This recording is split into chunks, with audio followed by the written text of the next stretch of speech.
stop. Please.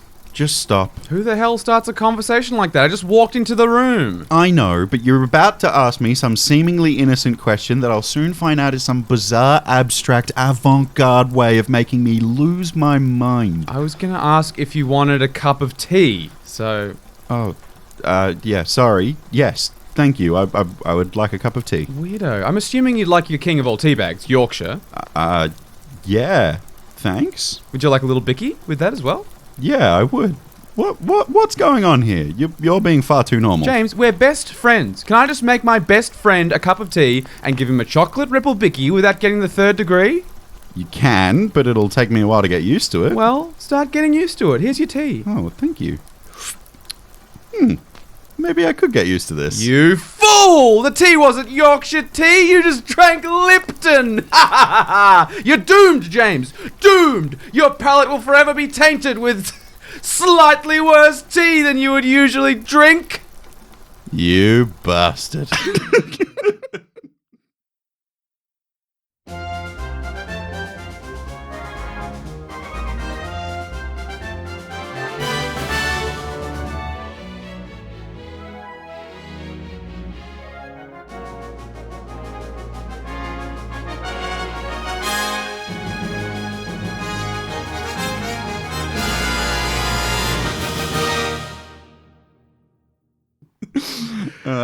I mean, in fairness, that is the single way to upset me the most and never be friends with you ever again. I drank Lipton tea in your vicinity the other day and you got a bit upset with me. So I can only imagine the effect if I forced you to drink it. We went to a theatre show and there was like a make your own tea station. Yeah. And you were like, do you want a cup of tea? I'm like, no, look at the tea bags. It was like enough of a conversation that someone like turned around and was like, oh, you feel strongly about tea, do you, young man? I'm like, shut up, sit down, old woman. You don't know nothing. I'm putting this Lipton where it belongs. The bin! Anyway, welcome to the Get Commanded podcast. It's the GCP brought to you by POG. Palms Off Gaming, sponsor of this podcast, where Timberland is a great producer, but not of shoes. I'm your host, Walt. What? Okay, sure. Hello, Commander players. I'm a little well, I'm going to try that again. You're a little peatot? Hello, Commander players. I'm a little teapot, tall and wide. I fit a lot of tea in me, James. These are getting more and more unhinged. Yeah, I mean, we're scraping the barrel now. Yeah. We're going to have to do like a new rotation of bits. Wait for episode 200 when one of us walks in and goes, hello. Yep. And we're going to sing a little song. Anyway, before we get to the transmission, don't forget, we're going to Command Fest. Yeah, we mentioned it at the very end of the last episode, but if you listened to the debate and then tuned it off halfway through Walt's rebuttal time, I totally understand. Whoa. But if you missed it, we are going to Command Fest in Sydney on the 13th and 14th of July at Petersham Town Hall, which is really exciting. And we have to say a huge thank you to Good Games Australia because they're bringing us along to this event. They're helping us pay our way up there and giving us a space to put a banner and some giveaways to give away to you guys, which is very exciting. And if you go to the website, which is linked in the show notes of this episode, we are considered special guests alongside none other than RK Post and Kellogg's Loot. Yeah, some really, really sick magic artists who've done some amazing art for our game, and it's just like those two guys, and then, and also Get Commanded, it'll be there. Those two idiots from Melbourne. Yeah, we still cannot believe it, but we're unbelievably pumped to go there to meet some more people, some content creators, some Magic players, and some more of you. So definitely come to Command Fest if you can. If you're around Sydney or if you have the means to get there, we'd love to play a game with you and just meet more Australian Commander players. Yeah, it's an official Command Fest by it's a sanctioned Command Fest. So there's so much stuff going on. There's Modern Horizons 3 drafts and sealed. There's Commander drafts. There's the convention mystery booster sealed, which always pops off. Always fun. I think I'm going to play one this time around. You should. I've always missed out. I never get the timing right. And obviously we'll be there and we'll be walking around the like general play space area where you'll just be having Commander games, and we'll come up to you and we can influence your games in some creative ways as we've done at other events before. Yeah, if you've been to CanCon, you'll be familiar, but yes, we'll be doing similar things at Command Fest in Sydney. So yeah, if you have the means, come along. We'll link it in the show notes. 13th, 14th of July up in Sydney. It would be great to see you there. Yeah, can't wait. But we do have an incoming transmission from the deep depths of the galaxy, from the Space Commanders. It's time to get commanded.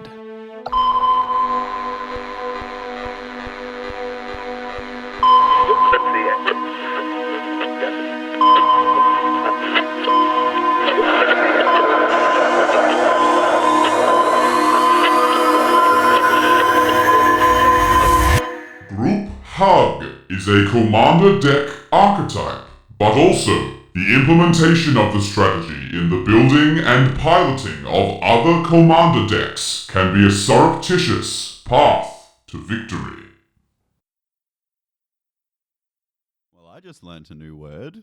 Surreptitious. Surreptitious. They've got a great vocabulary, the Space Commanders. I think it's just sneaky. It's just another way of saying it's like sneaky way of winning. Unsuspected, right? Yeah, exactly. I mean, that makes sense. Group hug is like the whole strategy of a group hug build is to, seem unsuspecting in the early game. Yes. And then like close out with a victory in the end game. Yeah. Like, overwhelm with value kind of thing. And there's a common adage among commander players who've been playing for a long time, which is always kill the group hug player. Yeah, don't trust them. Yeah, well, kill them first. The whole point is they're giving you a bunch of stuff so you don't kill them, and then at the end of the game they swoop in to take the win. But yeah, it seems like we're not doing a deck archetypes episode. No, that's because usually deck archetypes episode we're abducted while we're doing something normal. Yeah, and they're like, you got to build a deck right now. Yeah, but we're not doing that. We're building with group hug in mind, but specifically not necessarily a group hug deck. No, we're going to be using, I think that they said the piloting and the deck building and the strategy and some of the cards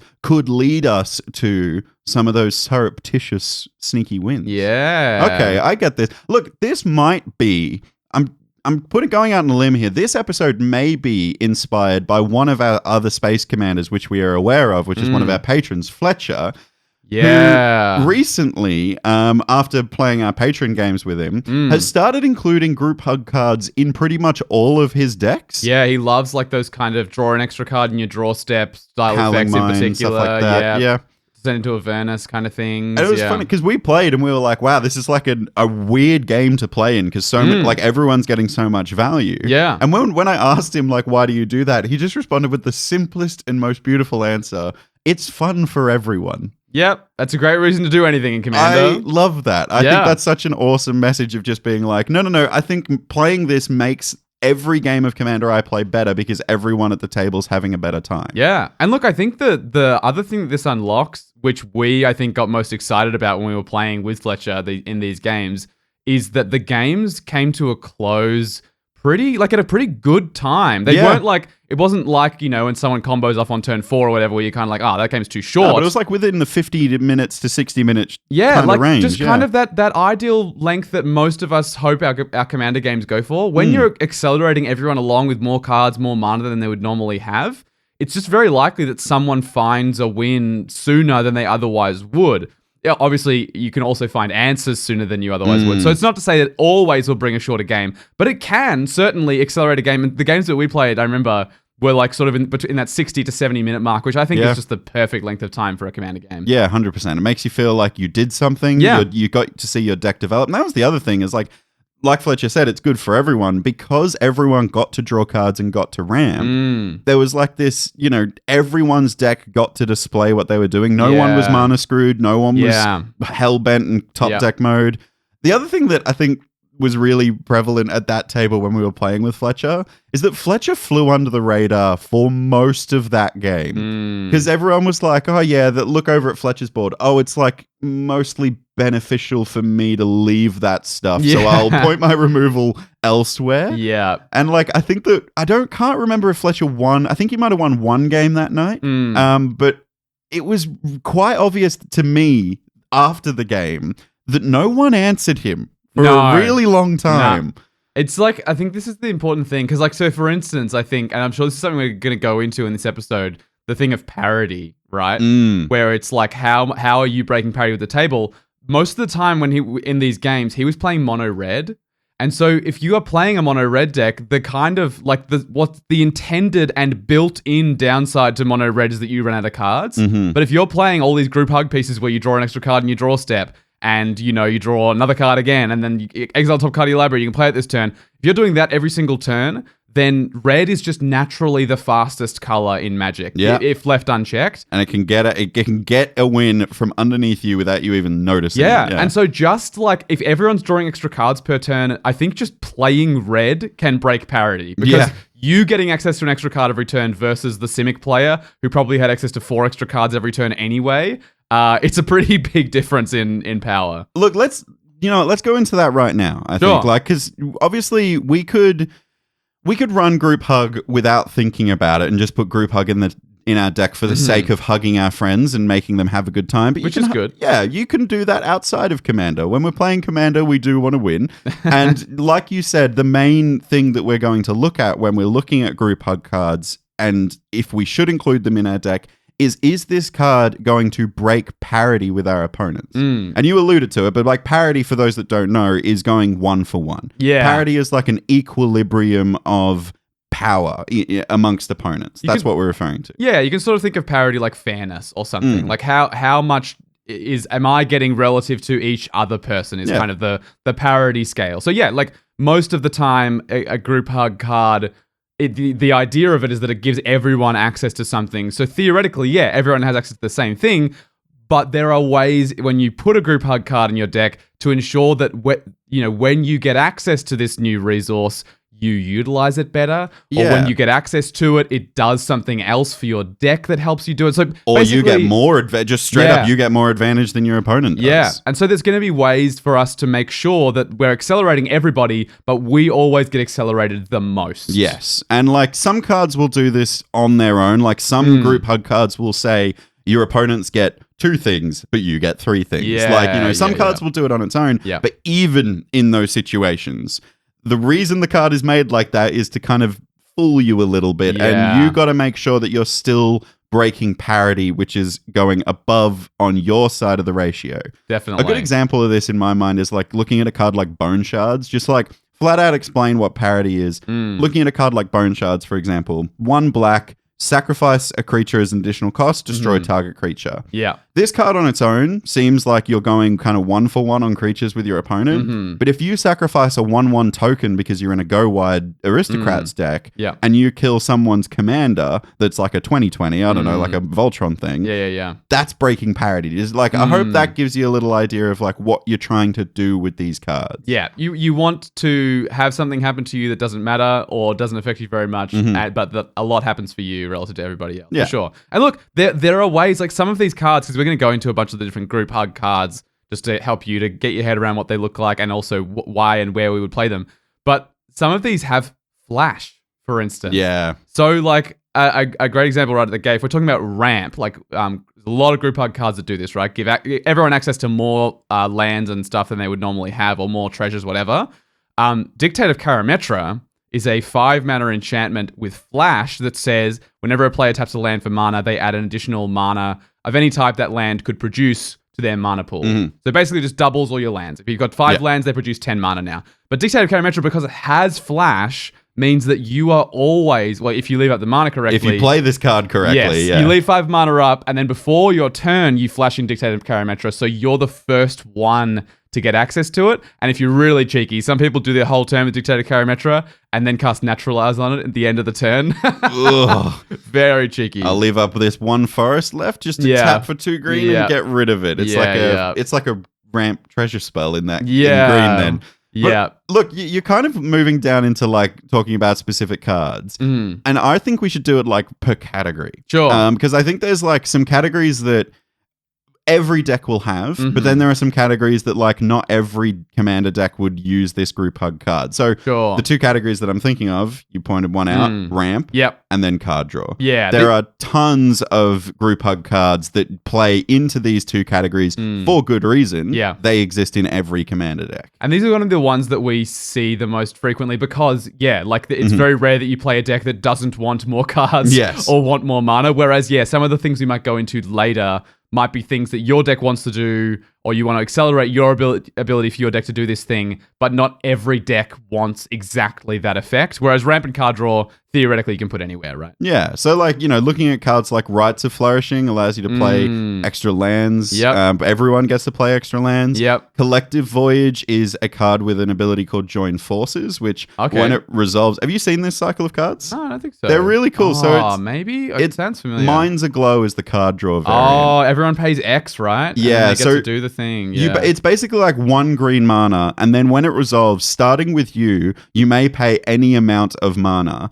And then each player gets the opportunity to do the same. And then each player searches for X land or basic land cards, and they enter the battlefield tapped as however much mana was paid. Yeah, cool. This is a bonkers card. Like, it can get you a lot of lands to the battlefield really, really quick. And even just if you're the only one paying it, it's still pretty decent. Yeah, like, X green, get 2 basics to the, battlefield. Yeah. That's pretty bonkers. Yeah. You do give, obviously, the downside is that you're giving it to your opponents. So we got to think about, like, how are we breaking parity on this card? Yeah.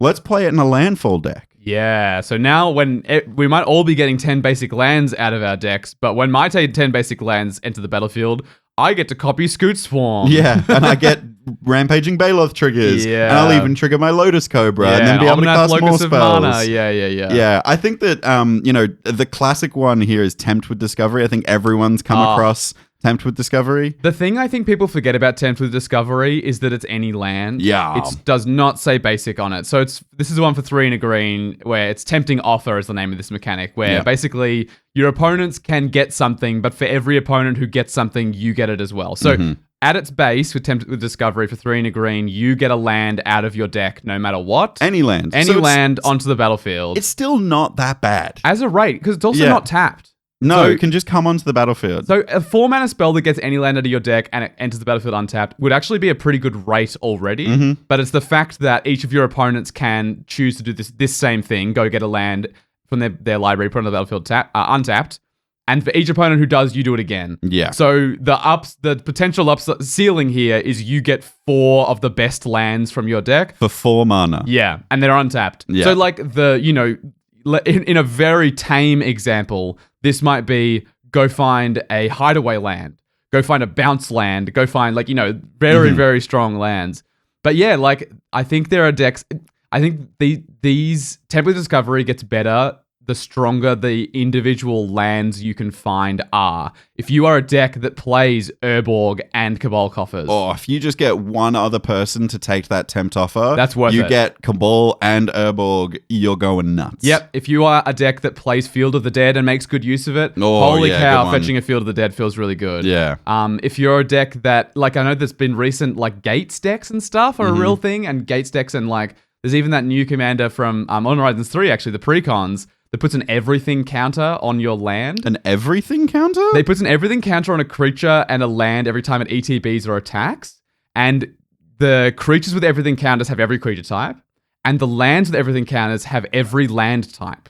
Every land? So it's every land type. So for instance, Cloudpost taps for a colorless for every locus on the battlefield. And Urzas as well? There's Urza lands? Urzas are weird. They get the Urza's type, so they have Urza's Tower, Urza's Mine. So if you have one Tron land, it instantly becomes Tron, because you have every other one. But the rest of your lands don't tap for 3 colorless. Yeah, because it's the ability of the card. It's the ability of the card. But like if you play one Urza land, it's immediately you instantly have Tron. That's anyway, bizarre. Really, really cooked. But yes, like decks like this that want specific non-basic lands out of their deck are going to be so much better with breaking parity with Tempt with Discovery, I think. 100%. And then there's just so many examples that you could play. There's Rootweaver Druid, which is an elf that ETBs. Everyone can search for 2 lands out of their deck, but you get one of them. It's bizarre.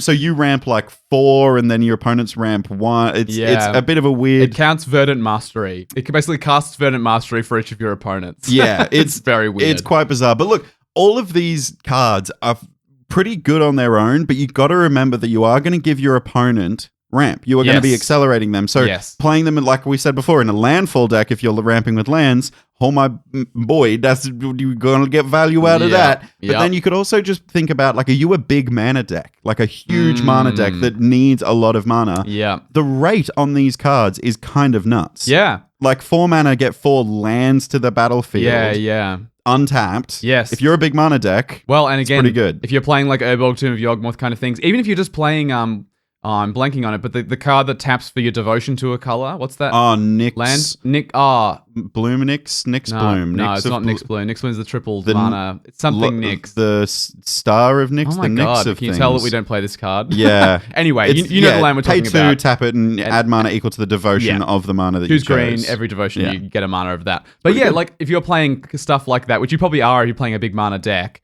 then you're going to make great use of this. And like if you're playing like a Riku of 2 Reflections deck, for instance, I've seen this built many times as like, this is the one that copies spells or copies permanents. Mm-hmm. Like, you're going to be a deck that needs that blue-green to copy a permanent, and you're probably going to be playing a Nyx Bloom Ancient. Like, that turn, you need 9 mana to make Nyx Bloom and copy it. And so, like, these cards will just naturally break parity because the amount of mana you're likely to spend from your hand is so high. Yes. That it's like, just literally like, probably your opponents aren't playing very many 7 drops. Yeah. But you might have 10 of them. Your opponents may ramp out and get all the lands they want, but they're casting like 4 3-drops instead of 1 20 mana X spell. Yeah, You know, the balance of that equation shifts a little bit. You just win in that scenario. For and sure. look, I know the cards all we spoke about were green cards just then. There are some like other cards that ramp you and your opponents. Like there's a colorless version, Tempting Contract. At the beginning of your upkeep, each opponent can create a treasure. And each opponent who does, you make one. You make one. That's pretty cool. I like that card a lot. But the other category that every commander deck will have is card draw. Yes. And there are tons of, I mean, look, we mentioned Dictate of Karametra. Dictate of Crewfix. It also has Flash. It also has Flash. This is the one that just says every player in their draw step just draws an extra card. But yes, you're always the first one to get the card, which is nice in this scenario. Mind's Aglow. That's the blue version of Collective Void, which is the Join Forces. Everyone pays a bunch of mana. We all draw a bunch of cards. But then you've got like colorless versions like Font of Mythos, Horn of Greed, which are just artifacts that say, Font of Mythos, it says at the beginning of everyone's draw step, they draw 2 additional cards. Yeah, that card's hectic. Insane. And then there's Horn of Greed, which is whenever you play a land, not landfall. No, specifically play a land. Whenever you play a land, like the land for your turn, or if you've got Azusa, your third and second land, you will draw a card, which is just like an extra card for everyone on their turn. Yeah. White has Wedding Ring. That's a group hug card. You're marrying an opponent. Couldn't be more huggy.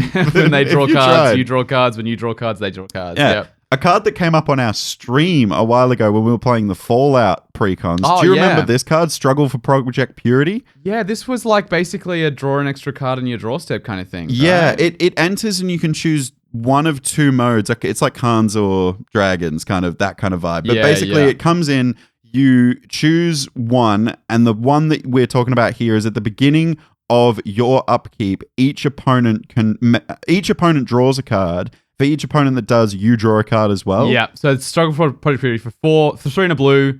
Yeah, you choose Brotherhood or Enclave. Brotherhood or Enclave. At the beginning of your upkeep, each opponent draws a card. You draw a card for each card drawn this way, which is what you said. And then Enclave, whenever a player attacks you with one or more creatures, that player gets twice that many rad counters. This is the ones that mill you. It's a Fallout card. Yeah. Makes sense. Yeah. But though this was cooked. This was nuts. And no one answered it for such a long time. This just breaks parity on its own. Yes, you're drawing 4 cards. Yeah. And your opponents get to draw 1 on your turn as well. It's not like they're even drawing it. No, that's true. Because if they draw a sorcery, it's irrelevant. It doesn't matter for that turn. Like it's, I just think these cards are so powerful, and these are the cards that really accelerate the game, in my opinion. The ramp cards do it a little bit, but every deck should have its own ramp. So if you're drawing other people cards, they will draw their own ramp and ramp themselves. Yep.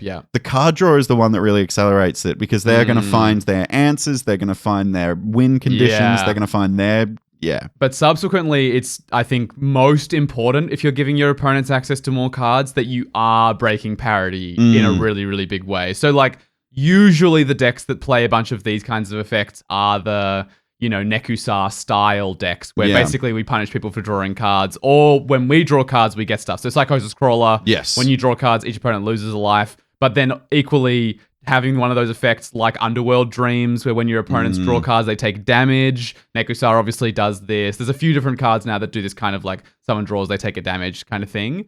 Those are going to be a great way to just slowly get their life totals down. But like even in decks that, if you're a deck that just wants a ton of cards in hand, I don't know whether it's for like control purposes or anything like that. I agree that the best place to break parity here is like if you are running a Psychosis Crawler in your deck. Yep. Putting a Mind's Aglow is pretty cheeky because people are like, oh, I really need to draw cards, but I'm going to take a lot of damage. Yeah. If you're already in those decks, do it. But if you're in a deck that you just want to draw a lot of cards and have a lot of answers in your hand, Group Hug card draw is pretty good. You're going to like think of Font of Mythos. You're drawing 2 extra cards a turn. Yeah. So are your opponents, but your cards answer 2 of theirs. Yeah. It's also just like, again, thinking about the colors that you're in. Like I was saying before, like if you're just in red, having access to 3 more cards a turn is not something red ever really gets. Yes. For good reason. Because red with extra cards is kind of busted. Yeah. Likewise, if you're in colorless, you could play Font of Mythos. Yeah. And you getting access to 2 cards a turn is not something that your deck would normally get access to. Especially, I'm going to say that specifically now that I know there's going to be a lot more Eldrazi decks kicking around after they just printed another pre-con with a bunch of cards in it. Have you seen Ulalek? Ulalek. Yeah, the Wooburg / 5 colorless cards. It's devoid. Very weird. It's bizarre. But look, the other thing that I think we like underestimated when we were playing with Fletcher with all of these, effects on the board is how frequently we misplayed because we were overwhelmed with choice. Yeah. And I actually think that this is weirdly, just like you were saying before about like breaking parity, like being in a different color, you're breaking parity by confusing the shit out of your opponents. I think that this is actually super underrated. If you're like in the kind of mid to late game and your opponents are drawing like 20 cards and they have no idea what is the best thing to do, that's good for you. They'll misplay. Take advantage of this. I think the thing to keep in mind is that like when people draw that many cards, like yes, they theoretically get access to more of their answers, but we all get distracted by shiny, cool new toys in our decks. Oh, yeah. And so when you look at your hand and it's got like 3 of your favorite cards in the deck. Or a new card that you've just put in. Yeah, that you really want to try. Like, yes, it might theoretically be correct for you to cast your Tragic Arrogance and answer everyone's boards. But if you're looking at 2 cards that synergize incredibly well together and that you desperately want to play, all of us have done this. So we've gone, no. I just want to do the cool stuff right now. And this is how the group hug player can get out from under you. Yeah. And just be careful, though, because remember, you are giving your opponents advantage. Yes. If you are up against a very good player... Yeah, they will ignore those cards. They will take advantage of the fact that they have more cards in their hand. So, and they are much less likely to be distracted by the shiny new toys like the rest of us are. This is a weird message of like, only use this to pub stomp on the newer... Don't do that. Oh, look, card draw and ramp, I think, are like the 2 biggest areas, but there are other specific deck archetypes that have pretty cool group hug cards. They just don't see a lot of play. Like in Go Wide decks, Alliance of Arms, I never see this played. What's Alliance of Arms? This is another one of those Join Forces cards in that weird cycle. It's white at this time. So white, I think it's a sorcery or it might be an instant. Yeah. Each opponent may pay, everyone pays X amount, and then everyone makes X11 soldiers. Wow. Yeah, it's just straight up what it says. A sorcery for a white. Each player can pay any amount of mana. Each player creates X11 white soldier creature tokens, where X is the total amount of mana paid this way. So yeah, if you're in a group hug deck, so if you're in a Go Wide deck, and you've got Anthem, you've got a Glorious Anthem on field. If you've got an Anointed Procession, you're just gonna straight up end up with twice as many. Certainly, if you have any kind of Impact Tremors effect, this could just straight up be win the game. Yeah, win the game if they give you enough of these creatures. Yep. Yeah, holy cow. Master of Ceremonies was another one that I was looking at. Oh, this is the one that does treasures? Is that right? Yeah, it's worded. I'm going to bring it up. Master of Ceremonies, because it's weird. At the beginning, that's right. At the beginning of your upkeep, each opponent chooses money, friends, or secrets. For each player who chose money, you and that player create a treasure token. For each player who chose friends, you and that player create a 1/1 white citizen creature token. For each player who chose secrets, you and that player draw a card. So no matter what, you're getting one of everything that each of your opponents gets, but your opponents only ever get the thing once. Yes. So for instance, if everyone chooses the card draw, they all get a card, but you get 3. It's exactly like Struggle for Project Purity, where it's pretty amazing. You always break parity because you always get at least as much as each individual opponent is getting. Did I mention this was a white card?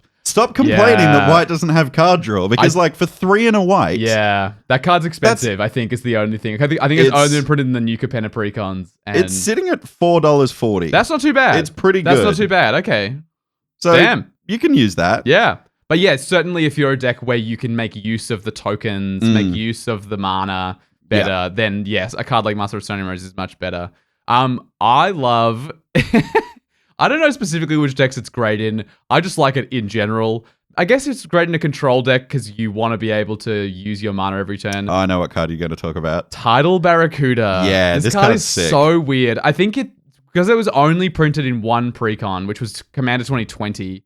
I think people just that old. Yeah, bloody hell. People just haven't seen it, so I think they're not aware of what it does. For 3 and a blue, you get a creature that says players can cast spells as though they had flash. All players. All players. You're giving flash to everyone. But players cannot cast spells on your turn. Fuck, that sounds good. It's so cool. Why is this not in my brain? I'm like, this is paramount to a, Grand Abolisher mixed with a permanent Born Upon a Wind. Yeah.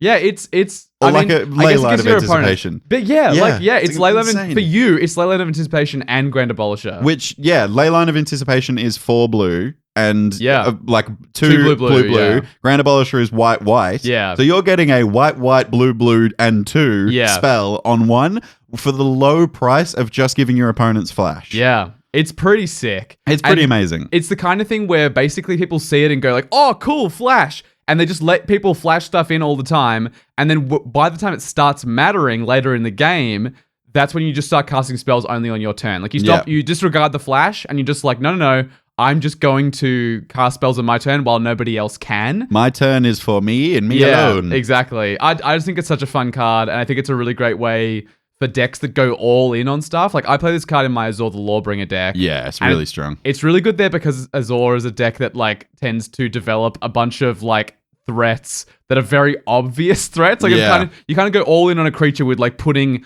an aura on it that says when you gain life, put counters on it. It's a creature that says whenever you draw a card, put a counter on it. And you're kind of doing all these absurd things to this one creature. And so if people can remove that creature, it just kind of completely blanks everything you've done. But if you can flash it in before your turn, then attack with it the next turn. And then on your turn, draw a bunch of cards to put a bunch of counters on it. And people can't remove it at that point because it's your turn. It's a great card. The other thing that I think that people forget about cards on your board that give them something is the thing that they forget is the thing. They forget altogether. Oh yeah, I'm going to give you a flash. And they're like, oh, sick. Yeah, cool. I appreciate that. And then they look at their hand and they read the word sorcery. They look at a creature and go, yes, I must wait till my main phase to play these cards. They just forget that they can. It's true. I think that's kind of another way you can take advantage of these group hug cards. Oh, you're most prepared for it, right? You're I know exactly how this plays. Yeah. And your opponents are that does what now? Yeah. That card from a precon 4 years ago does what? Does what? Yeah. In control decks as well, there's another card that I was looking at recently that I think is pretty cool. If you are an instant speed deck, or if you're playing Tidal Barracuda, you could also play the card Awakening. Oh, just the word Awakening? Awakening. I have not heard of this card. It's a bit of a weird card, and I can see why it's not played a lot. When is it from? Let me have a look. Stronghold. It's a card from very Stronghold. Old. Okay. Super old. 2 green and a green. At the beginning of each player's upkeep, untap all creatures and all lands. What? So you give Seedborn Muse to everyone. I guess it doesn't untap non-land permanents. No. Non-land, creatures and lands, though. Yeah. But if you are an instant speed deck... Oh, a Yeva deck would love this, A Yeva deck is going off on this. Yeva decks 100% are playing Dorks because they have flash. So that's the ultimate thing here, right? Is if you can untap your lands and your creatures have relevant tap abilities, then that's just breaking parity on its own. Yeah. Right? If you are in a deck where your commander has a tap ability... Yeah. And you play Awakening, if your commander's ability is so good that tapping it 4 times in a turn rotation would win you the game, Awakening could be a win gun. Do you know what I mean? I think if you're a Marwyn the Nurturer deck and you have any of those kind of mana sinks for drawing cards or doing other effects, then this card's just so good. Is it Mael, the Naya one that taps and looks at the top cards and reveals a creature and puts one onto the battlefield? Is it Mael? Oh. What's that one? I don't know. It's Naya and tap and look at the top something cards of your library. Don't know. But like in that deck. Oh, yeah, I know the one you're talking about. It was like Atlapalani before Atlapalani. Yeah, no one plays this card anymore. I wanted to build it at one point. It's got really cool art. Yeah. Yeah, it's like something the Anima. I think I can find The it. Animist Sage or something? No, it's like something the Anima, I think. Mael the Anima. Yeah, you're right. Was Mael. Yeah, 3 Naya, tap it. Look at the top 5 cards of your library. You can put a creature card with mana value 5 or greater from among them onto the battlefield. The rest go on the bottom of your library in any order. God, if you're playing that, yeah, play Awakening. If you have literally just the ability to have 6 mana, it's going to untap Mael. Yeah, you're dropping a 5-drop or bigger every person's turn. Four times a turn cycle. Let me put this Terror of the Peaks out on my turn. Yeah. Okay, we're going to your turn. I'm untapping. Let me tap again. Oh, it's a Gulter. Yeah, sure. I'll put Gulter down. 12 you. Yeah. Blightsteel Colossus. Yeah. That feels sick. I mean, look, there's actually some really amazing group hug cards in like big creature strategies. Like the one that I saw the other week was Tempting Worm.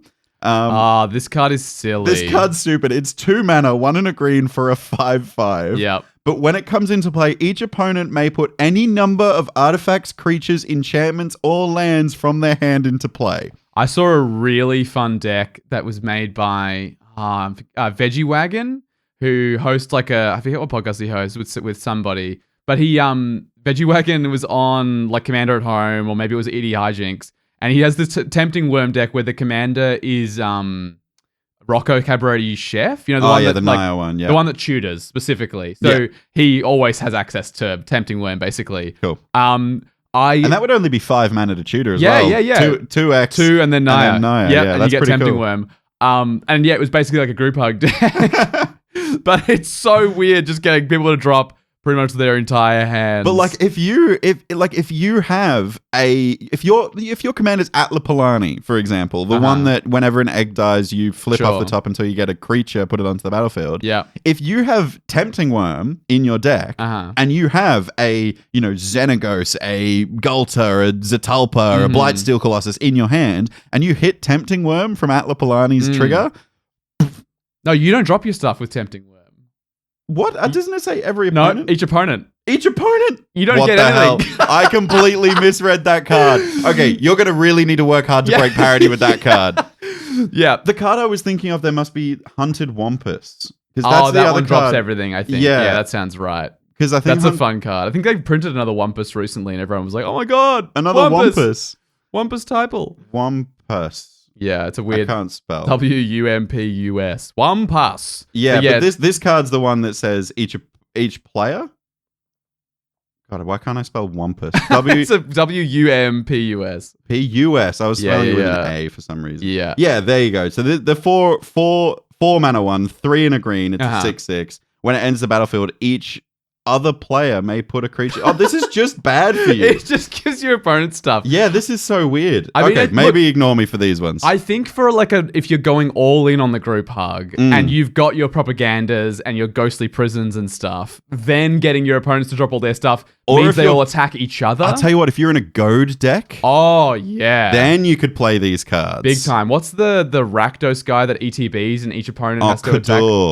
Carter Doomscourge. Yeah, that would be pretty cool. Yeah, that would be a great deck for these kind of things. If you're running that kind of stuff. But then, let's look at some other decks then from big creature stuff. Sure. Moving on. Let's look at Reanimator. If you're in a Reanimator deck, Tempt with Immortality. It's pretty sick. Oh, this is just the one where each opponent can bring something back from their graveyard to the battlefield. Each opponent who does, you get something back. This is 4 and a black, if I remember rightly. That sounds right. Seems pretty intense. For even cheaper, you get Exhume. For 1 and a black, everyone returns one something. thing. Yeah, this is part of a pauper sort of, I would say almost a combo-y deck. But you basically cast Faithless Looting on turn 1. You discard, in a perfect world, you discard both Ulamog's Crusher, the 8-mana creature with Annihilator, and there's this aura that says, it's like dragon something. When a creature with power 5 or greater enters the battlefield, from the graveyard, give it attached flying. to it. No, it gives it haste. Haste, Jesus. So in a perfect world, turn 1, you Faithless Looting, you discard both the Ulamog's Crusher and the aura. Turn 2, you cast Exhume. They don't have anything in their graveyard. Whoa. You bring back Ulamog's Crusher. It auto-equips with haste. You annihilate a 2. They sack their only 2 lands. That's brutal. You just win. You just win from there. That's straight up nuts. win. That is insane. Cooked. Yeah, I mean, like, incarnation technique is one that I've been seeing a lot at our tables. Oh, Everyone love loves this card. Love this card. Reanimate, but it has demonstrate. So you mill 5. Yeah. And then you return a creature from your graveyard to the battlefield, but it has demonstrate. So yeah, when you cast it, you choose an opponent. You can choose an opponent. Mm-hmm. If you do, they copy it. So theirs resolves first. Yep. But then if nothing else happens, you get 2 of these. So you mill 5, return a creature, and then mill 5 again and return another creature. And this is one of those of the much better versions of this kind of effect where you don't have to return something that was milled this way. Yes, you can get anything. Yeah, it's not from among the 5 cards you mill. It's just straight up. If you just have 2 good creatures in your yard, you're like, cool, I'll mill 10. Maybe I'll hit something better, but I know I'm going to get these 2 amazing things. In the right deck, you always have 2 great hits, and you just give this to someone who either doesn't play very many creatures or their creatures don't matter much, like an elf deck. And you're like, yeah, we can be friends. You want your creatures back? I'll bring back Ulamog. Yeah, or I'll bring back Sepulchral Primordial. Yeah. Screw you, man. Like, Straight I'll get up. everything else. Yeah. I think this card is like a bit of an obvious here's how it breaks parity because you do it twice. Yeah, you just do straight it up once. get more of it. But if you are in a Reanimator deck, you're going to make better value of that. Do you know what I mean? Yeah, your creatures are much more likely to have great ETBs than your opponents. Yeah. I've got a new card that I've been looking at. Sure. From Modern Horizons 3. It's from the Modern Horizons Commander decks. Okay. And I'm not sure I think it just got spoiled like the other day as of time of recording. Yep. Tempt with Mayhem. Okay. 1 red and a red, tempting offer. Choose target instant or sorcery spell. This card. Each opponent may copy that spell and may choose new targets for the copy they control. You copy that spell once, plus an additional time for each opponent who copied the spell this way. You may choose new targets for the copies. So it works exactly like the other tempting offers do, basically, right? Like, but on the stack with an instant and sorcery. Yeah. So no matter what, you get a copy, and then depending on what your opponents do, you might get 3 more. I was trying to work out the strat here. I think you don't copy a removal spell because your opponents just all copy it and just get rid of your stuff if they want to. That's not worth it. Unless your stuff's all hexproof, maybe that's the tech. Yeah. I think you probably copy like a card draw spell, right? And someone's draw like, everyone yeah, and cards. someone's like, yeah, I want to draw 2 cards. I'll copy that. And then someone's like, yeah, I'll draw 2 cards. I'll copy that. And then at the end, you're like, cool, I'll draw 8. Yes. I mean, it feels amazing. Like, you get like the floor, which is like a cantrip. But then you look at the absolute ceiling. If you're in a Spellslinger deck and you're doing like, if you've got Magecraft triggers on the board, copying something 4 times for 3 mana might just be it could just game-breaking. get there. Could just win you the game. It could. I am interested, based on your understanding of the rules, when do your which copies... orders resolve? Yeah. What's really annoying is it hasn't released the notes for it yet. Sure, because it's not a release card. The way I understand it is when this spell resolves, you choose the target instant or sorcery, right? Okay, so sure. this spell has to resolve before any of this happens. But so where do the copies go? it's a good question. So each opponent chooses theirs first, and they copy it, so that gets put onto the stack. Sure.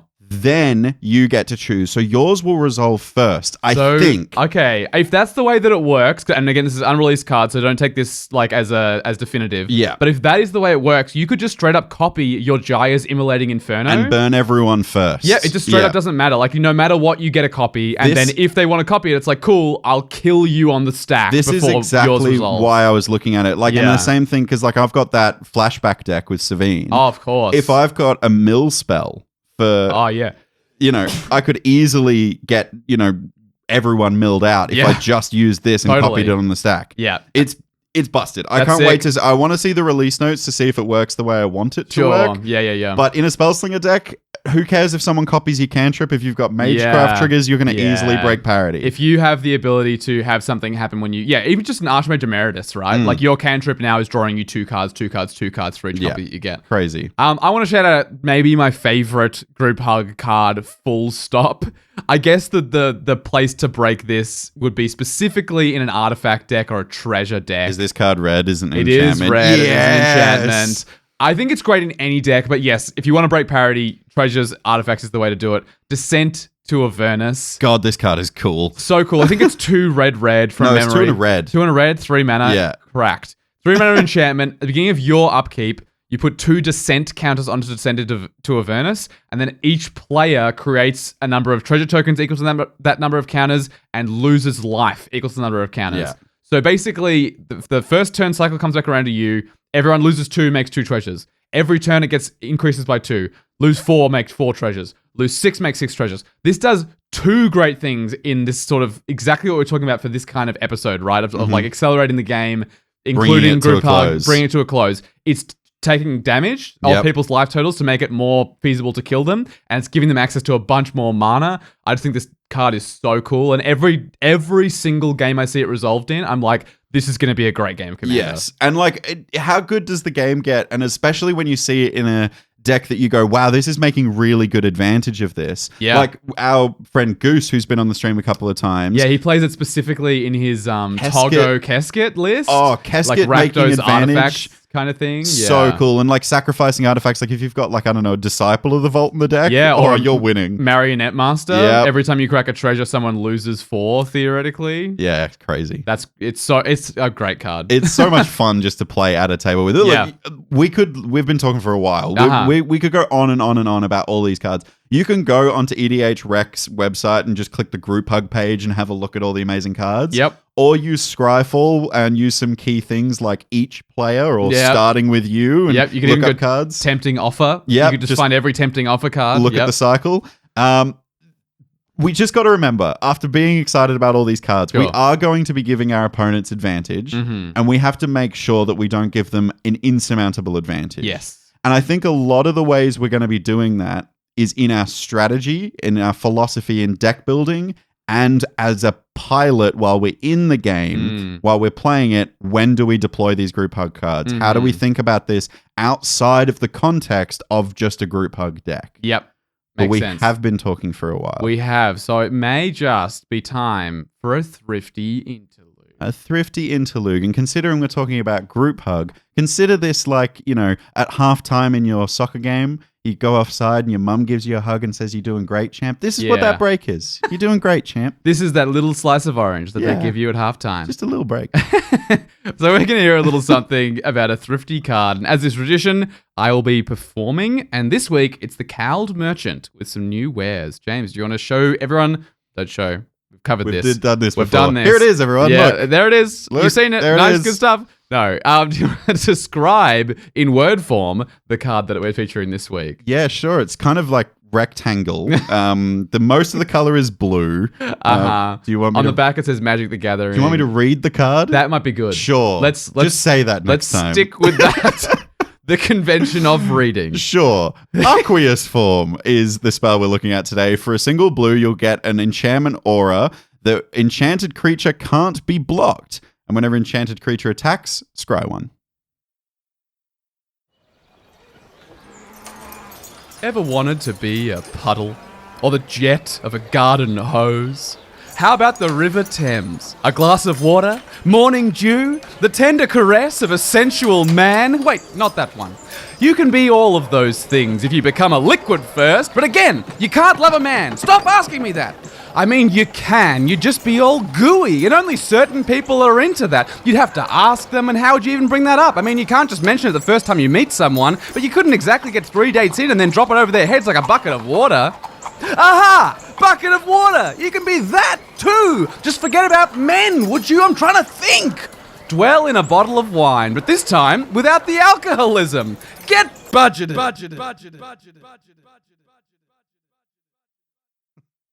I think the cow merchant is closeted. What are you talking about? I think I think we see him at different points in the timeline. I think this is where, because he's been very outwardly sensual man before, and this is like maybe early in his career. Who knows? Who truly knows what goes on in that man's head? And would you be all gooey if you were water or with a sensual man? That's what I want to ask him. Because both is my imagination. I'll call him back. Hello, are you there? No. He's gone. He's gone. He's gone. He's gone. If you enjoy that, you might like to see me perform in a theatre show. I've got my theatre shows running for one more week as of the time this episode comes out. It's linked in the bio of this episode. I'll be running in Melbourne, Australia. I've included a discount code, the word Calamity. You'll get 20% discount off of your tickets. So get them quick. Nice. get them now and come see me perform live on stage. I'm so excited for tonight's performance. Walt and I are recording this episode in the morning of the Sunday that I am going, and I'm very, very excited to see. It'd be cool. If you want to see the text posts, you can always, of Thrifty Thursdays, you can jump in our Discord. That's true. That's also a place to read. Yes. Reading. We read the card before. Yes. And we read all those cards that do group hug things. But we're done with that. We're done with the cards. Let's look, because the Space Commander said that we can include group hug cards to get the surreptitious win. Uh-huh. But also, we need to look at the strategy or the philosophy of deck building and piloting. Sure. So should we start with deck building Let's first? do it. Let's do it. Because I think we talked about, the cards that we're looking at and how to consider them and if we're going to break parity or not. Yep. But I think when we're building our deck, and that's not a group hug deck, remember, we're building a deck that's not group hug, we're including group hug cards in it. Yep. What do these cards do for our deck that's different from what they do for a group hug deck? And I think the best way to look at this is to look at what a game with the group hug deck looks like versus what ours will look like and how that changes or what the narrative difference is. And I use the word narrative because I've used that before to describe decks it's the sort of early, mid to late game. Yeah, what's the story of how we get from developing to developed to a winning board state? And I agree. I think the group hug decks have a very particular narrative that they tell, and we're going to be sort of maybe emulating, but also moving away from that narrative because we're just playing group hug to sneak our way to a different kind of win. So thinking about it with a group hug deck, what this narrative looks like. So the early game. Well, let's start with the early game. The early game's pretty obvious, I think, which is that you help out, right? Yes. You start dropping your Descent into Avernus, your Dictative Karametra, your Attempts with Discovery. Your Attempt with Discovery, your things that are accelerating you and all of your opponents at the same time. Yeah. And then in the mid game, I think this is where you start to do stuff like break parity. You start to show that you're going to get some more value than your opponents. But you're also, in a group hug deck, you're very focused on protecting yourself. Yes. This is something that group hug decks do very well, is build a pillow fort. Yeah. Using cards like Ghostly Prison and Propaganda to stop attackers coming in. Yep. Doing stuff like, whether or not it's just strong protection spells to keep their group hug stuff around. Just a straight up Teferi's protection is something that might get cast. Yep. Give your commander protection. And then in the late game, this is where we have sat for long enough, built a bunch of value from these group hug cards, broken parity on them, and we've not been touched. So now we can overwhelm with value and win from there. When typically the life totals have started coming down and maybe a player or two is eliminated and now it's time for the group hug player to kind of do that classic group hug swoop. Yes. And for the win at the very end of the game. Like a magpie at just the peak of spring. If you live in Australia, you'll understand that. You'll remember putting spikes on your cycling helmet so that you wouldn't get swooped. For those that are living not in Australia, we used to use zip ties, like those cable ties, and we used to strap them to our helmet to put spikes on our helmets to stop birds swooping us. Basically, we live in a dangerous country. It's very strange. They called magpies here. But Australian magpies are not in any way related to European magpies. They're just black and white, which is the same colors of European magpies. European magpies are cute little, fun little balls of fun. Got the ones here are vicious. Australian magpies are more closely related to just to give you a sense of what they're like, a class of bird called butcher birds.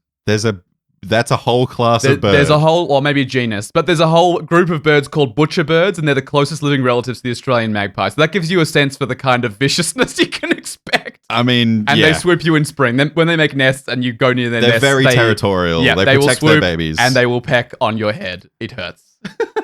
In regards to group hug decks, that was an absolute wild. Neither of us noticed that we went on a tangent there. Nope. I just lean into it every time. Yeah, and if it's about animals, he's definitely I'm ready every time. But look, we're obviously not a group hug deck. So that narrative is the group hug deck narrative. Sure. What's our deck going to do with the cards that we're looking at? So when we're including them. So and most of the time, I think it'll line up pretty closely to a dedicated group hug deck. Sure. But some won't, and that's where we can help us see what the narrative of the deck is going to be with that card in mind. So an example, right? Yeah. Let's use Descent to Avernus. Yep, our favorite. One of our favorite group hug cards. When we did the deck building stream, we were immediately chuck it in if it's red. Yep.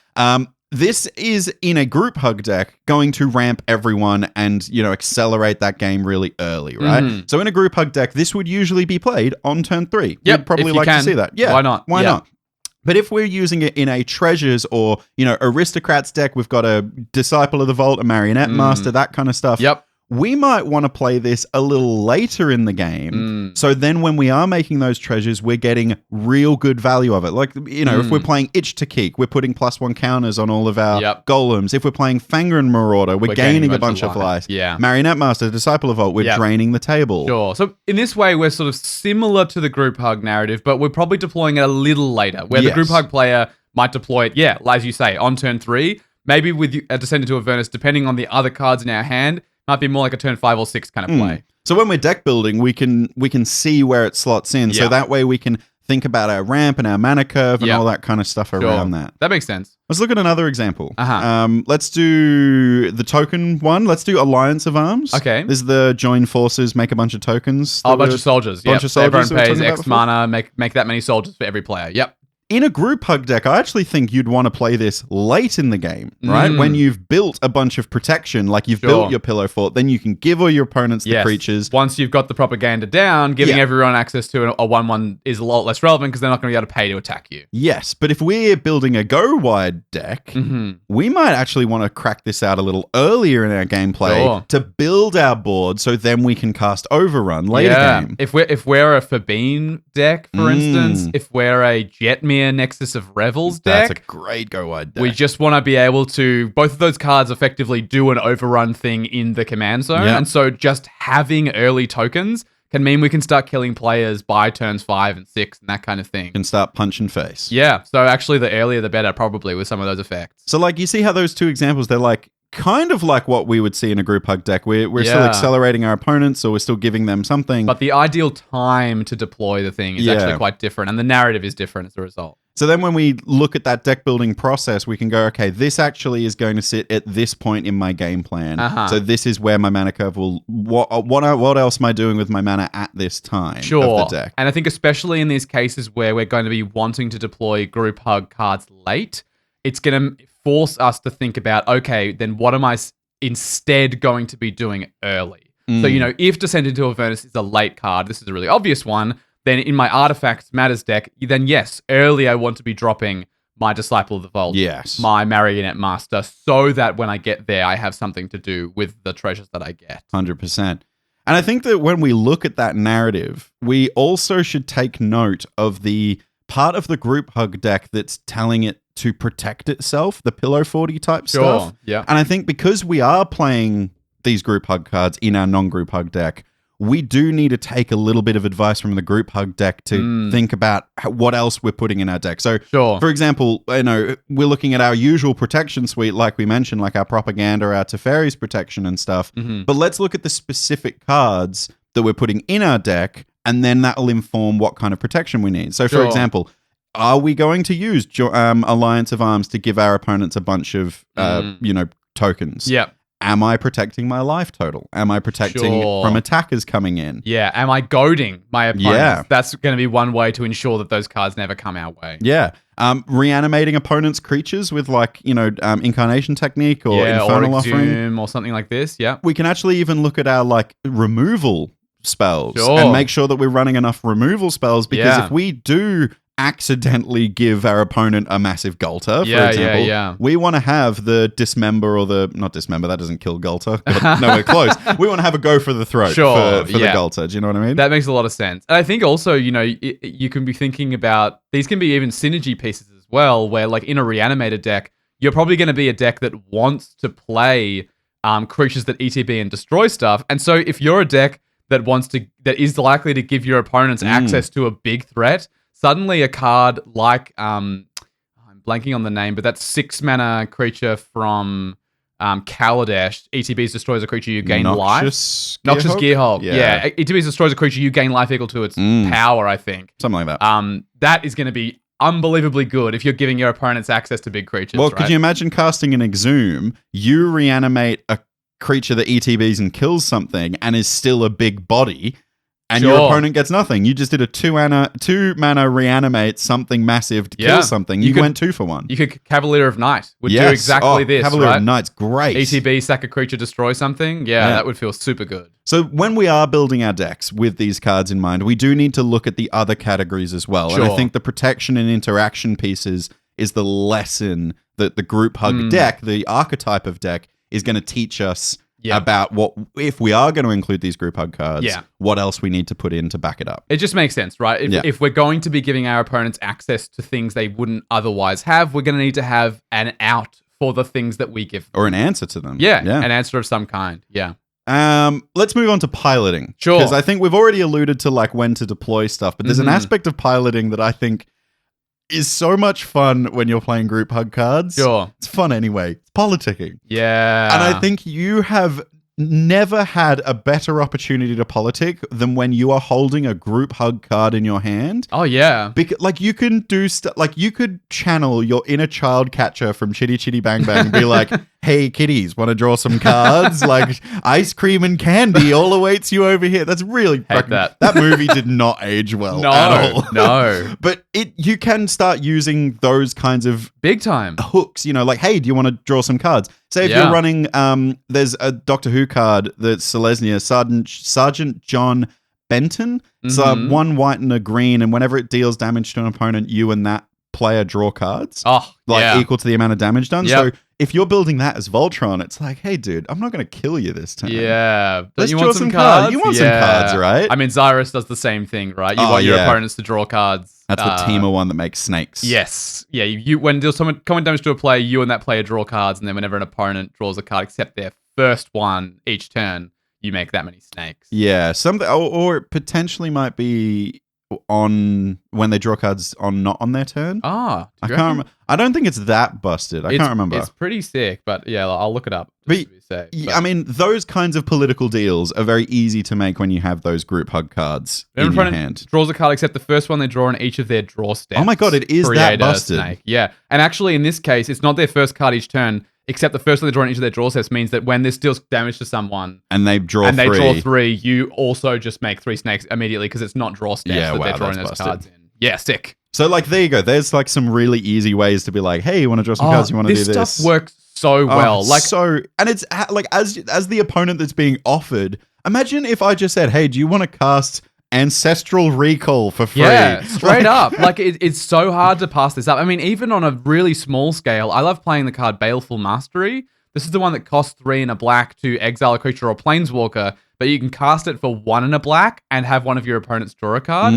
Just drawing 1 extra card feels so good. And yeah, if you're playing these kind of more group huggy sort of cards, you typically are giving your opponents access to 3 cards, 4 cards, 3 mana, 4 mana. Yep. And it's just the easiest way ever to politic. Like it's a real skill to convince someone that you removing something or like getting them to remove something is the right thing to do. Yeah. It is not hard to convince someone to do something if you can give them access to cards, giving mana. them a free thing. Yeah, this is for what free. We in the professional sphere called a bribe. Yeah, that's basically what it is. In the case of a lot of these Commander games, a Trojan horse. Yes, take this wooden horse. Look, there's another way you can politic with group hug that I actually think, if anything, is even more powerful than that kind of sleazy car salesman. Hey, you want to draw some cards thing? And it's when a player is the arch enemy at the table. You have such an amazing opportunity to be like, hey, team, we need to team up on this guy. Yeah. I've got an incarnation technique. I'll demonstrate it with you if you reanimate that thing in your graveyard that helps us deal with that problem. Yeah. Or I've got a scheming symmetry in hand. I will tutor something, but you're going to draw first, so you tutor the board wipe, yeah? you get the board wipe for his board. Yeah. I'll tutor my win condition for next turn. Teehee. Don't say that bit out loud, but yeah. Yeah. Look, I think it's the benefit of when there is a very clear arch enemy is often like as a player, you're staring down lethal on board, and it is not hard to convince someone that they have to find an out, because sometimes if you don't find an out, you will lose. Like you can point at the player with their 10 creatures that are all 4/4s and they fly and go, look, your life total is 20. You're dead to this. Yeah, tutor a win con. Or yeah, incarnation technique, get your fling, creature back from the graveyard. Like It's not a hard thing to do, and group hug cards unlock Yeah. so many more opportunities to do this, and specifically in this way that you're talking about of being like, hey, whoa, that looks like a problem over there. Rather than me answer it, don't you think you could answer it if I gave you access to this thing? I'm being the good guy. Yeah. We're teaming, and this is how you have to phrase it. We're teaming up, Yeah. guys. We gotta work together here. And you can even say, I'm using my resources. My incarnation technique that's going to reanimate your Galter is going to kill that player. That's my resource that I'm using. Not really. Incarnation technique is a tough sell when you literally do it twice. Yeah. Like, you're like, hey, dude, you can mill 5 and get a creature back.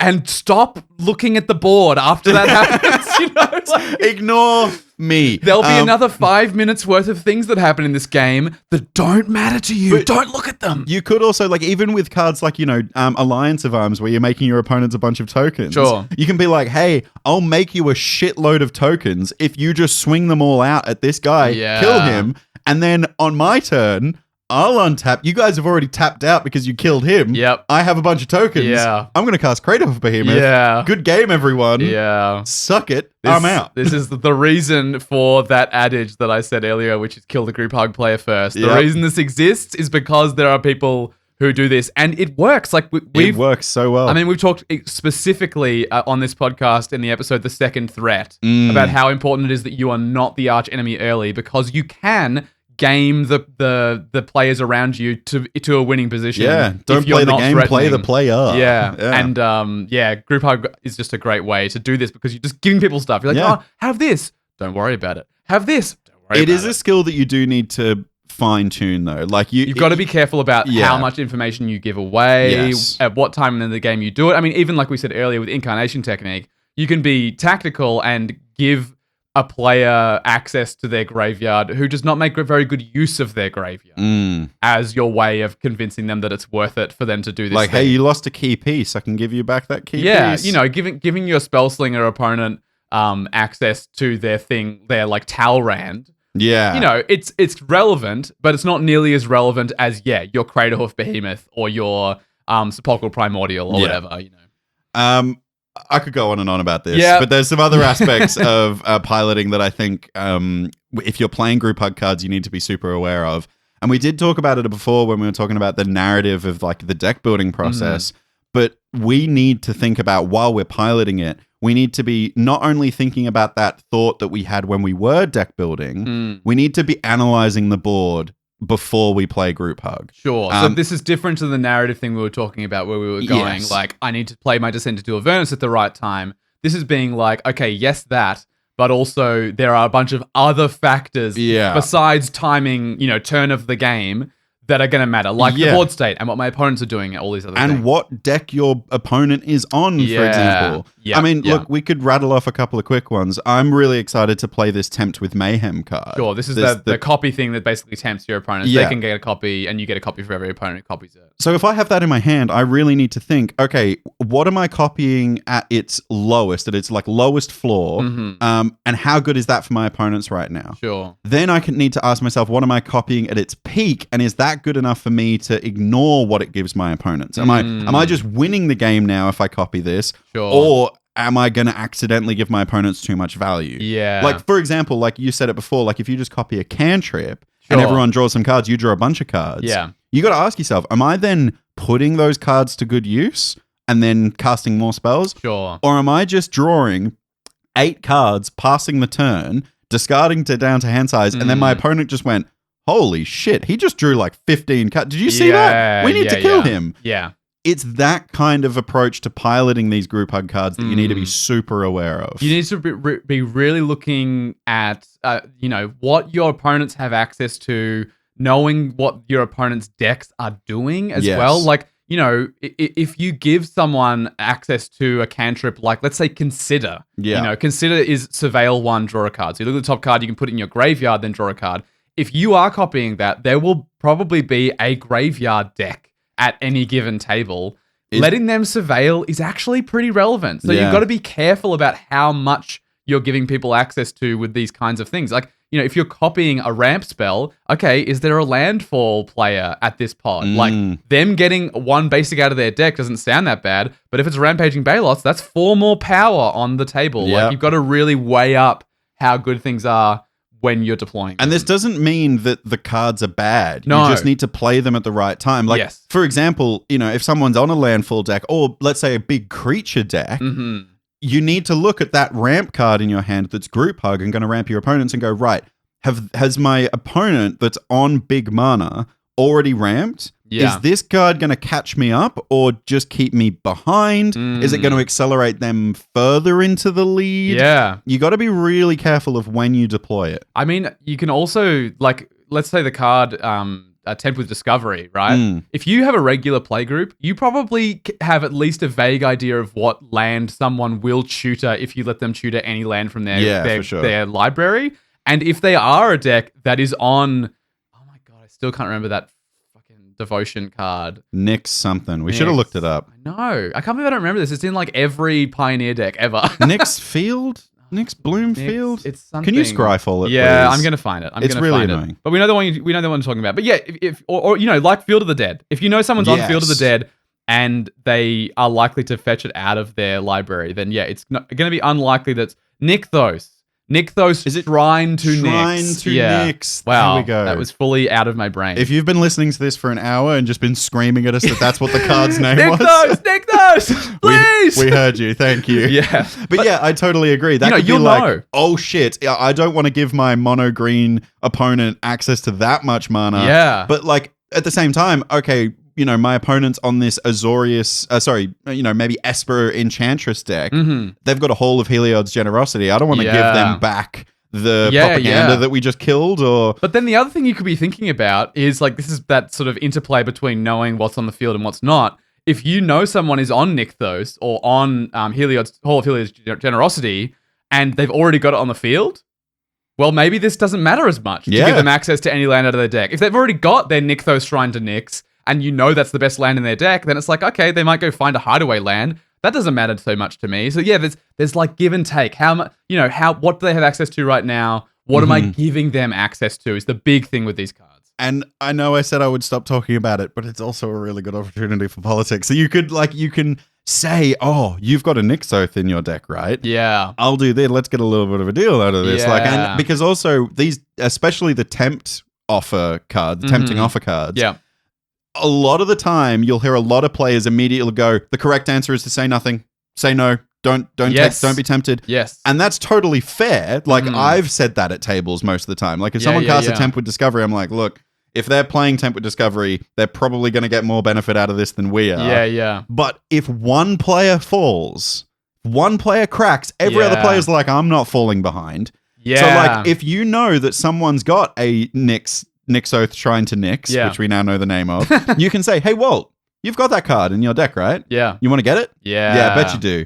Me and Walt are going to go look for lands. Do you two want to do that as well? The other two players will not be resisting that deal. It's usually right with the tempting offer things for either everyone to do it or for no one to do it. Like, it's bad for if two people do it, it's bad for the other two players. Yeah, typically. So yeah, if one person's going to fall, then the rest will probably fall like dominoes. Yeah. But look, I mean, it's a kind of fine line to walk, but you can just think about the effect that it will have on your opponents. This is kind of like a high level of play, right? Definitely. It's one of those things that you have to know not only what your deck is going to do with it, like we spoke about before when we were deck building, but when you're playing, you have to think about what your opponent's decks are doing. I think, look, at the bare minimum, we talk a lot about thinking about what's in our opponent's libraries and stuff.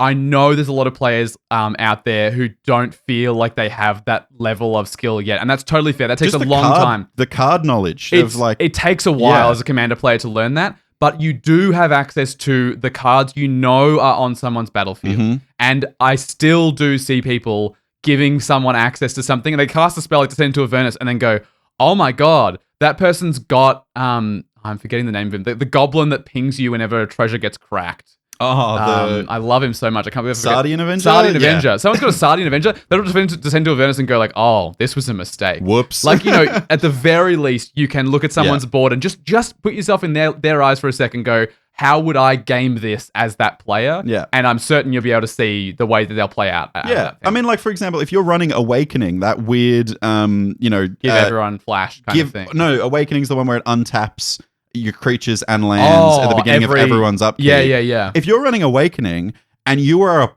opposite someone playing Crewfix, God of Horizons, you need to really think about whether or not you play that card, you know? Like, even, what's the new Clue precon that came out in the Murders at Karlov Manor? Like, that deck makes an obscene number of clues. Morticia? I don't recall, but it makes like so many clues. It's unbelievably good at it. And literally just if they have 6 clues and you're giving them access to all their lands every turn, they are just going to draw like 6 cards per turn cycle, and that is not worth giving them access to. And look, and you might think that that's like enough of a reason not to include a group hug card like that in your deck, but you'll see that once every 5-6 games. Yeah. Most of the time, you're probably not sitting against that clue deck. No. It's true. So, yeah. Look, Group Hug is a deck archetype, sure, and a little bit of a joke sometimes, but the expression, kill the Group Hug player first, has to have come from somewhere. They must have got some wins. And if they did, there are things we can learn from them, like thinking about cards in new ways, like breaking parity and ensuring synergy in our decks. And if we manage to build around that card in our deck just right and pilot the deck with the card in it, that seemingly innocent, lovable by your opponent's card might just get us a victory. And if we're lucky, a game where it ends with everyone in a reasonable time and we all had a good time. So, Space Commanders, command received. Nice. Not a deck archetypes episode, but where we analyze a specific type of card from an archetype. It almost felt a little bit like that one we did on Card Draw recently. Like just an evaluation of a type of way of playing the game. Not cool. Not good. To listeners, do you feel commanded? And what do you think of group hug cards in your non-group hug commander decks? Are there any of your favorites that we didn't mention? I want to hear about those for sure. I'm surprised that we only mentioned Scheming Symmetry once. That used to be a staple in our play group. I used to see that every other game. All the time. I still run it in a few of my decks. It's a great card. All right, you can tell us about these group hug cards on your social platform of choice at Get Commanded everywhere. But if you want to talk to us live, you can do so on our Twitch channel, twitch.tv/getcommanded, where you can watch us play Commander, talk to us about the cards that we're running, and just generally hang out. It's a great time. Go to twitch.tv/getcommanded to join us, or you can go to the YouTube channel to watch it on demand. Yeah. And of course, the best way to support the Get Commanded podcast is over on Patreon. It's linked in the show notes. It's a bunch of benefits on offer for you if you would like to support us. And they're a big part of the reason that we're able to go to Command Fest in Sydney. We're obviously getting a lot of help from Good Games Australia that we're very grateful for. But Patreon is a big part of the reason we're able to go as well. Huge. So we'd like to thank our patrons, Fuzzy, Bottomless Potamus, Dyer, some new names here, Dylan Norg, and Bertie. Hey, two new, join the fleet. Appreciate it. And we'd also like to say a very special shout out to Fletcher Cutting and Wizard Down Under, who support us in the Space Commander tier. You're the best. You are the best. And Fletcher, thanks for inspiring this episode. Oh, true, I'm sure. yeah.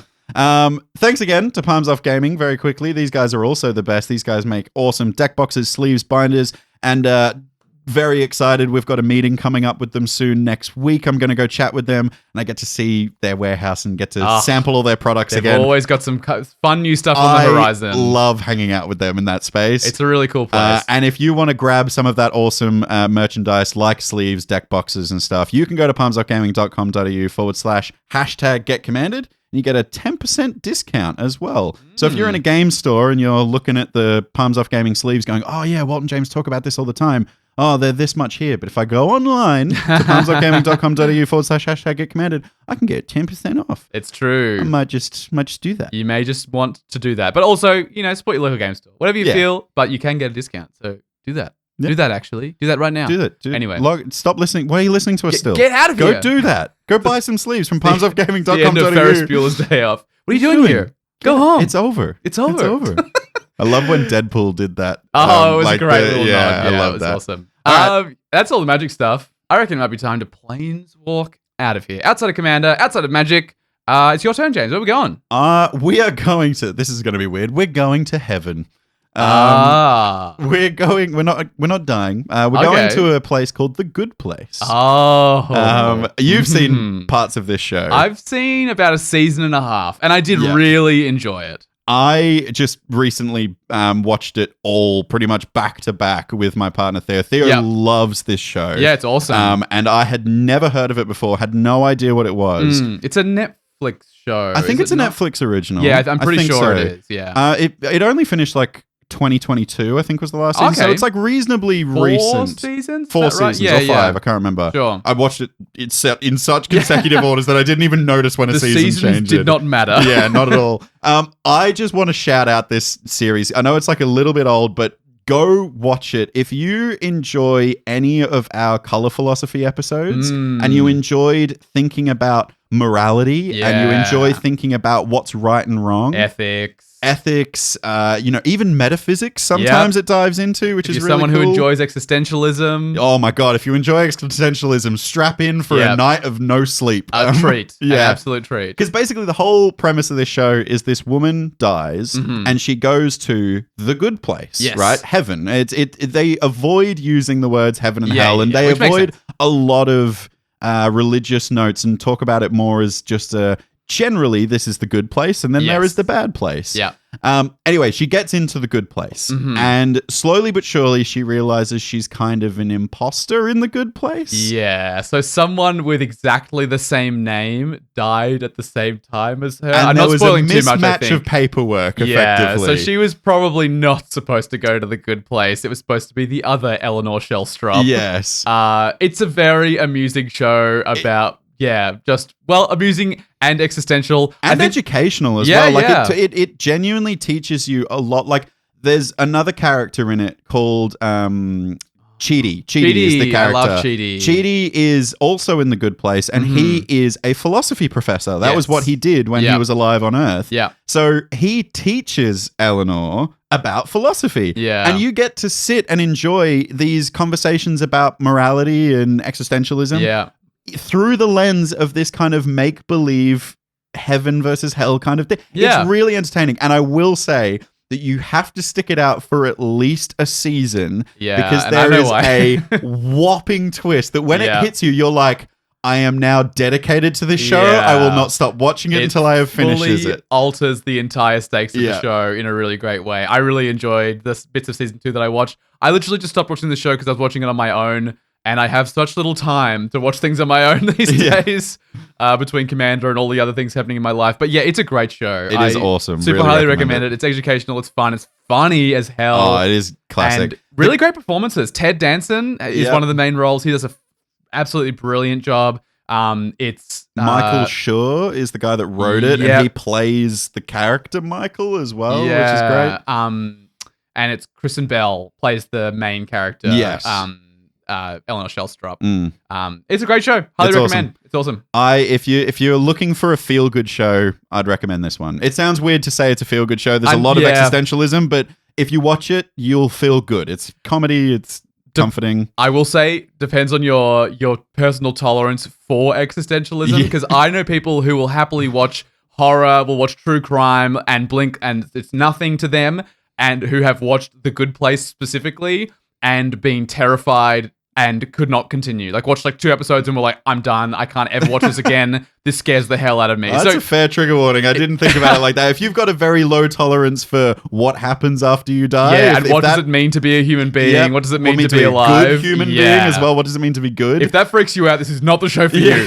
But if you're like me, for instance, who I can't really deal with like really intense like horror and violence and that kind of thing, but I love thinking about stuff, The Good Place is perfect for me. Like, I loved it for that. It's like a very... You can sit in it for ages and because there's no answer to it. Like, you know, like true crime and horror and stuff, there's an answer. The guy died. But like, this is like, we've been thinking about this as humans for thousands of years and we still don't know. No, we'll never figure it out, probably. And that's awesome. I love it. It's a great ride. Yeah. That's all we have time for, so we'll see you next Friday for another transmission from the Space Commanders. Goodbye, Commander players. Big group hug. Goodbye.